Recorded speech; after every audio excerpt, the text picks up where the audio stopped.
How you doing, YouTube? Matt with Massive Beer Reviews back with yet another review, and Russian Imperial Stout time. I always say I'm on a Russian Imperial Stout kick, so apparently that's never going to change. I'm going to stop saying that. I probably won't. I'm just going to keep saying it. But we're doing another one today in the form of Sierra Nevada's Narwhal. Now, this has been around for a bit.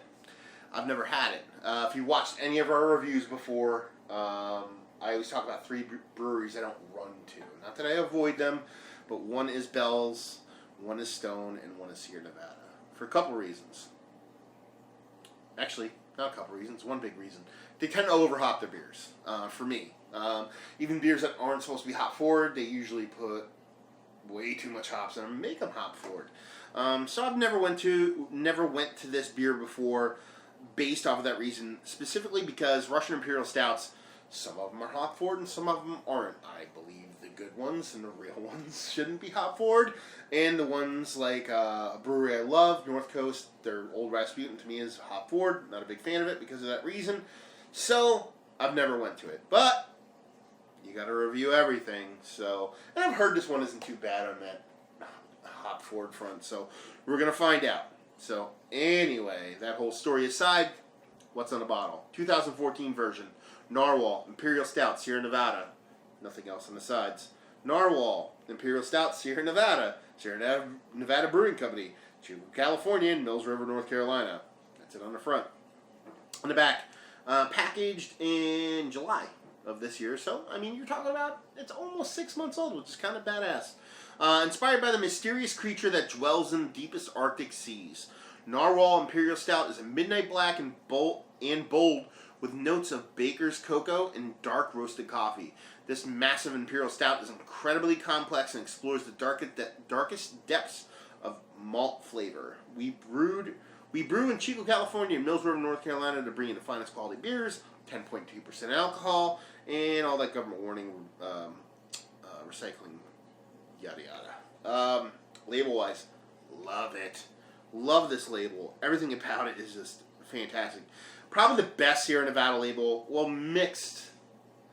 This and their 30th anniversary. I believe it's their Bigfoot, maybe 30th anniversary ale. I think it's a Bigfoot, double Bigfoot or something like that. Anyway, could be wrong. But that one is pretty badass. But this is just awesome. It's got a narwhal on it, which, I mean, most people think that's a mythical creature, but it's not. It's an actual fish or mammal. I don't know what it is. I think it's a mammal. I don't know what the hell it is. I just know it exists. Narwhal on the front and kind of like a nice kind of bow or whatever it's called on the ship in the background. Just really awesome labeling. Big fan of it. It's like jet black. It looks like, like that evil sports team that just dresses in all black, from cap to label to bottle to beer to everything's black. This is pretty badass. I'm a fan. So hopefully what's inside is just as good. So let's see what we got going on here. That, my friends, is dark. Not uber dark. I can see through it while I'm pouring it. It's like almost like the dark, super uber dark red as opposed to like black. So we'll see what she has to offer here. Nice coffee colored head on top. Just shy of 2 fingers. Crazy creamy top. Mixed kind of bubbles going along. Big, small, everything in between.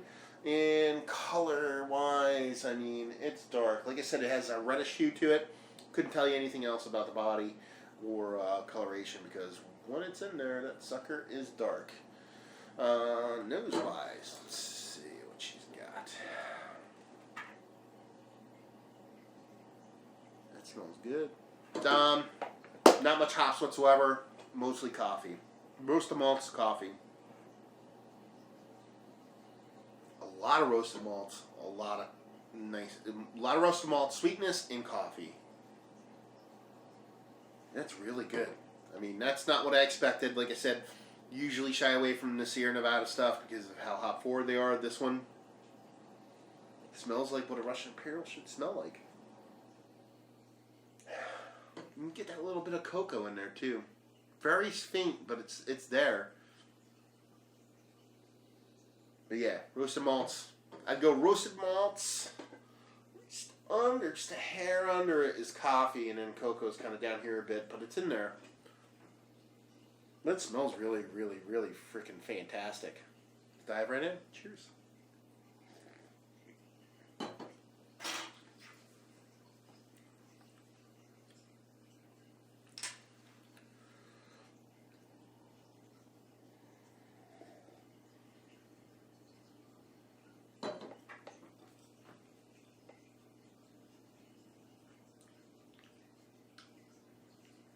That's a good beer. It's good beer. It's got a little bit of. It does have the slightest amount of hoppiness to it. I mean, but it's very mild. There's really not much to it at all. It's like not even like a secondary or third player. It's in the background. Something that's just going to go away with time. And that's exactly what I did. I picked up 4-pack, threw 1 for a review, threw 3 away. Not in the garbage, in the cellar to age. So yeah, first thing I'm getting out of there is a really, really nice mouthfeel. It's not thick by any means. It's got this nice fluffy creaminess to it.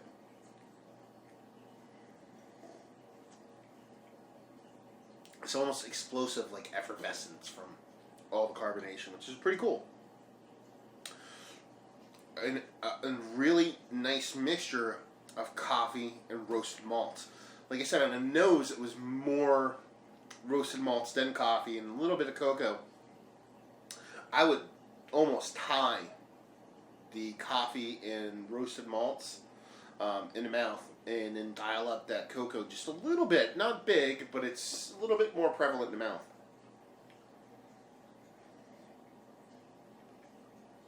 It's really well balanced. Really nice and sweet too. It's not overly sweet, but it's just that perfect sweetness for a Russian Imperial Stout. You know, kind of like I've had way sweeter Russian Imperial Stouts that I love, but this is just about perfect. This is a really, really, really nice Russian Imperial Stout. Which just goes to show you, like I said, I do the whole, oh, I don't really run to Sierra Nevada. Well, you know what? I didn't run to them, and I didn't find a good beer that I really like. So now I know I like it, and now I'm going to pick it up whenever I can get it. So there you go. You live and you learn. And that's one of the cool things with doing the whole beer review thing.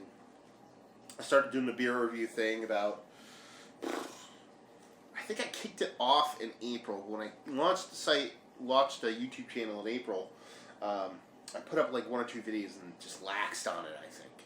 And didn't kick it up until June, I believe. I could be wrong, but I think I really put the foot to the gas in June. And then once I actually started reviewing, then, you know, it's more, it forced me to try new beers. You know, I've been drinking craft beer, good beer, since 1998. I want to say 98, 99. So, I mean, I've been drinking, like, you know, craft beer, good beer, for, you know, almost going on 20 years. And, no, it's got to be a little less than that. Still like 17 years, sorry. So like 17 years. And, you get a little lackadaisical. You know, you go through so many beers, and you kind of get a little bit, you know, you find your favorites, and you stick with your favorites, and after a while, you know, you kind of like, you know, a lot of people can't resonate with that. Not to say I'm like, whatever, but a lot of people are getting into craft beer. They've been in there for like 3 or 4 years, and there's just so much to explore. Well, I did so much exploring that I kind of just got a little bit, I like this and I like that. And the whole beer review thing has gotten me to the point where I'm actually starting to get out there and try new stuff. A lot of it I hate, but I find new good stuff all the time. And that's one of the best things about doing this whole review thing is getting back out there and kind of just finding newer stuff. Awesome newer stuff.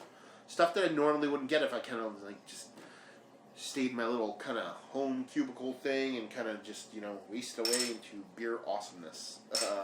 But yeah, really nice beer. Super delicious.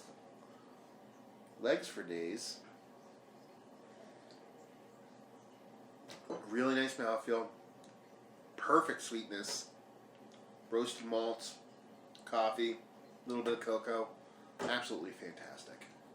Just a fantastic beer.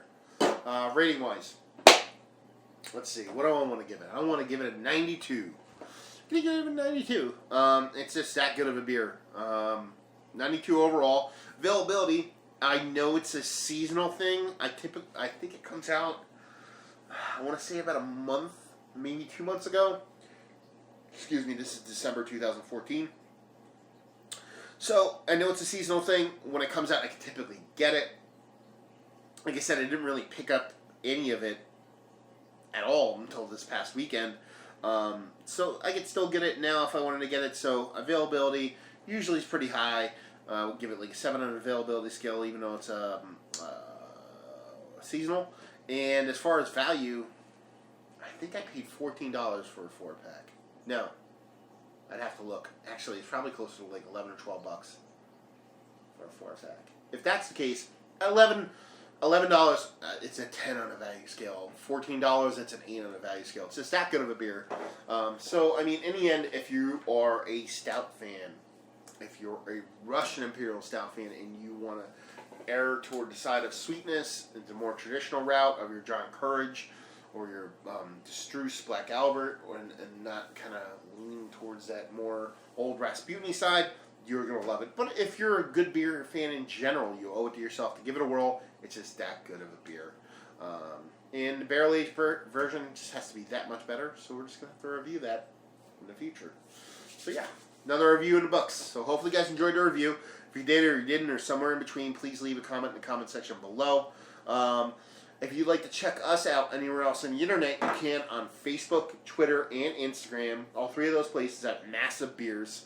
Way more active on Instagram, so if you're going to check us out anywhere, check us out there. And yeah, another review down. So hopefully you guys enjoyed the review. Hopefully you're enjoying a great beer like this one. And hopefully you see you next time. Cheers.